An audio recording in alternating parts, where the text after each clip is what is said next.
Hello, this is Matt on the Moon Lambeau channel.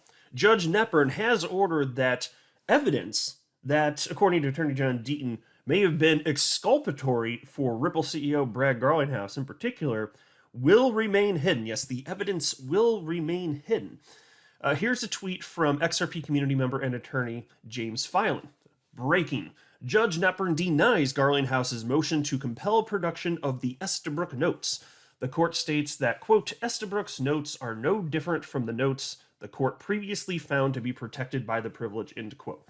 So what's being discussed here are notes that were produced by an SEC employee named Matthew Estabrook, and these notes were created during a meeting between Ripple CEO Brad Garlinghouse and then SEC Commissioner Elad Roisman. It was in November of 2018. Matthew Estabrook is just sitting there like a fly on the wall, taking notes as they were, as Brad and former SEC Commissioner Roisman were just discussing various things. And this is the meeting, you may recall, where Elad Roisman, who again is one of 5 people on the planet that votes on whether or not to bring legal action against individuals and entities for alleged securities laws violations. And he apologized for Brad Garlinghouse for even having to be there having this meeting with him. And he did tell Brad Garlinghouse that he didn't believe that XRP was a security. So Brad's already publicly stated this. Why are these notes so important then? Well, because if the same information came from the SEC itself, in this case it would have been notes from Matthew Estabrook, that goes to show that Brad Garlinghouse wasn't being reckless. It'd basically be exculpatory. The case would effectively be over if that would be the case. That would be such damning and strong evidence. And so unfortunately for Brad, the judge, in this case Judge Nepern, ruled that this evidence was to stay private. So I'm going to give you all the specifics, but I'll tell you in the end, this isn't going to be highly destructive for the plaintiff's case.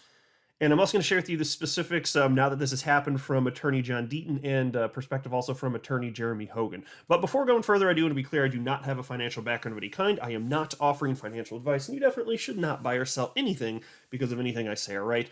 I'm just an enthusiast who enjoys making YouTube videos about crypto-related topics, but just as a hobby and just for fun. Now, to make sure everybody's sufficiently caught up to speed, I'm going to run through this article from February 25th this year, which covers the topic. It's from Finance Feeds titled XRP Lawsuit. Hogan and Deaton agree SEC beats Ripple over Estabrook notes. And you'll actually see a little bit later in the video, I'm kind of surprised over part of what attorney Deaton had to write this afternoon after this ruling came down, because he noted that he was wrong, but according to this article, he was actually right. You'll see what I mean as we go through this, but anyway, let's jump into this part now. The plaintiff has submitted the notes to Judge Nepern for in-camera review, that means in-person review, but opposes their production to the defendants because the notes are no different from SEC notes this court has already held are protected by the deliberative process privilege, or DPP for short. According to the SEC, the notes should remain protected by DPP because Mr. Estabrook took the notes because he believed they could relate to future commission decisions. The same thing happened in a previous Hester Peirce meeting, and it was considered privileged by the court. And of course, I'll pause and note, Hester Peirce, an SEC commissioner also. She's one of the 2 commissioners that did not vote to bring legal action against Ripple and the Ripple executives. Piece continues. Such notes are pre-decisional and deliberative, and piercing the SEC's privilege is unwarranted because Garlinghouse's need for the notes is significantly reduced given his presence at the meeting, the SEC argued. So let's pause right there. Apparently that argument ended up winning out, we found this afternoon, but stating that his need for the notes are significantly reduced since he was there, to me, it just doesn't ring true, because if the SEC is saying the same thing, to me, it just seems like it would make it that much more powerful. So why would the SEC fight the production of these notes? Well, I'll tell you this.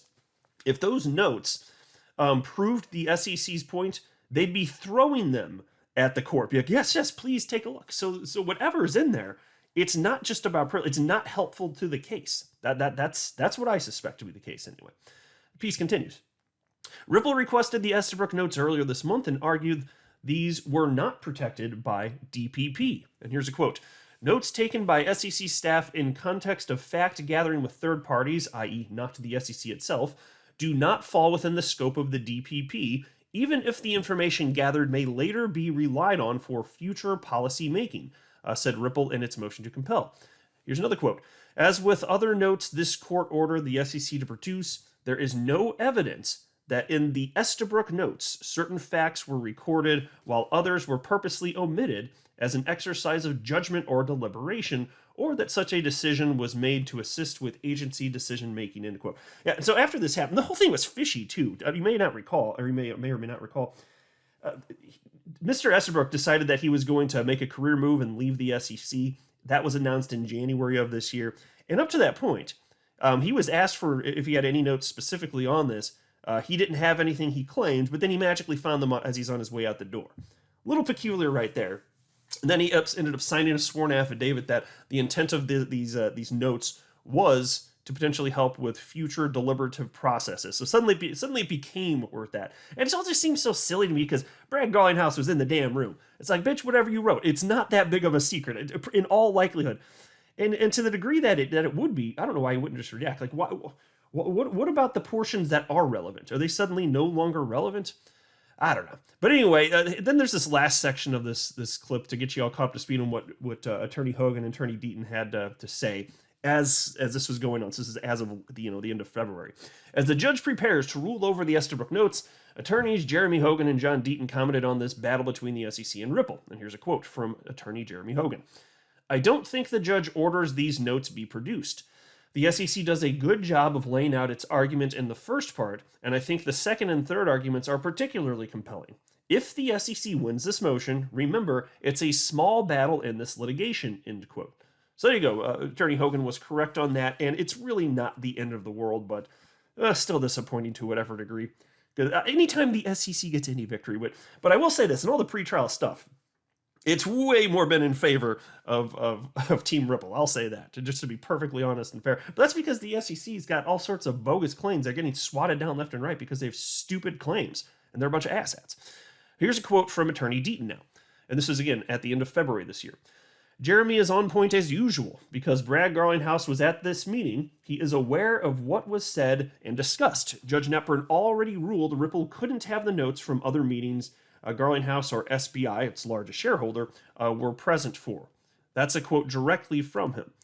Which is why it's interesting. You'll see later on, he's like, I got this one wrong. I'm like, based on that, you didn't. So maybe I'm probably just missing a piece of information.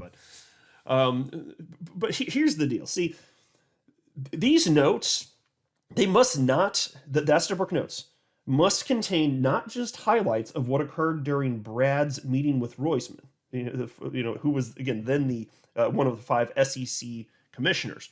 It must not just contain notes about the meeting, as if it were a transcription or something to that effect. Because in order for the SEC's privilege claims to stand here, Mr. Estabrook must have included personal opinion in the notes, as that's the only way this could stand. The judge indicates as much by stating that these notes do reveal the SEC's internal deliberative process, and not just quotes that occurred during the meeting. It's important to note the judge did review these notes herself in their entirety. And, I was hoping that if this was found to be the case by the judge, that only portions of the notes would be redacted and the rest would still be admissible. But none of it's admissible. We don't get any of it. It's not just redacted. I don't know why you can't do that. Maybe there's a perfectly reasonable explanation, but I'm just sitting here thinking if there's stuff that's in there, having to do with XRP specifically, and it shows, yes, what Garlinghouse stated is true, we can't have that? Or is that just not a part of these notes somehow? Because that seems like a key piece of what would have happened during the meeting. Why can't we just have a redacted form? All sorts of other stuff gets redacted. It is what it is, though. And so then there was this from Attorney John Deaton. This is what he said this afternoon upon this news breaking. I admit I got this wrong because I predicted Judge Knepper would order the notes produced. I believe she would find the notes privileged, but pierce the privilege because Brad Garlinghouse has no other way of obtaining the evidence and because it was likely, unlike the SBI meeting, exculpatory. The judge disagreed, finding this meeting no different than the meeting with SBI. She is basically saying since Brad was present at the meeting, he can testify to exactly what was said and any impact it had on him and Ripple. Without reviewing the notes, it's hard to truly evaluate. Yeah, exactly. That's kind of what I was getting at even just a second ago. Without me being able to personally take a look at these notes, I can't say to what degree I would agree or disagree with Judge Knepper. But again, I tend to give her the benefit of the doubt. I think that she's doing a good job to this point with all the pretrial hearing stuff. Even the stuff where we're not so happy that the SEC gets little wins. I think she's operating in good faith, to be honest with you. It would be a little weird if the SEC didn't get even small wins along the way. Wouldn't that be a little peculiar? Then you'd start thinking, okay, is she biased in favor of Ripple? No, and I don't think so. Of course not. I don't think she's biased one way or another. I think she's just trying to do what's right here. Then there is this from attorney Jeremy Hogan. This is from just a few hours ago.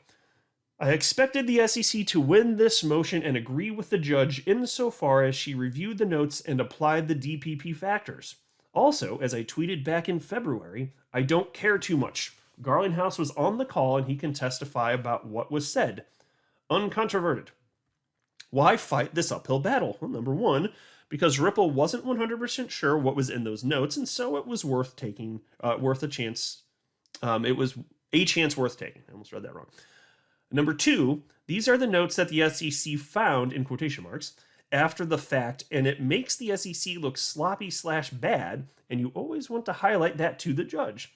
So there you go. Perfectly good reasons to give it a whirl, even if it wasn't likely. And maybe even Ripple's attorneys thought, well, this is a little bit of a long shot, but let's give it a whirl. SEC takes that approach on pretty much everything having to do this case, so it's not that terribly unreasonable for Ripple to take that approach as well. And in part, Judge Knepper wrote the following. This is on page 3 out of the rule. And I don't feel it necessary to read the whole 4 pages here, although the 4th page is pretty much just a signature line. But anyway, Judge Knepper wrote the following.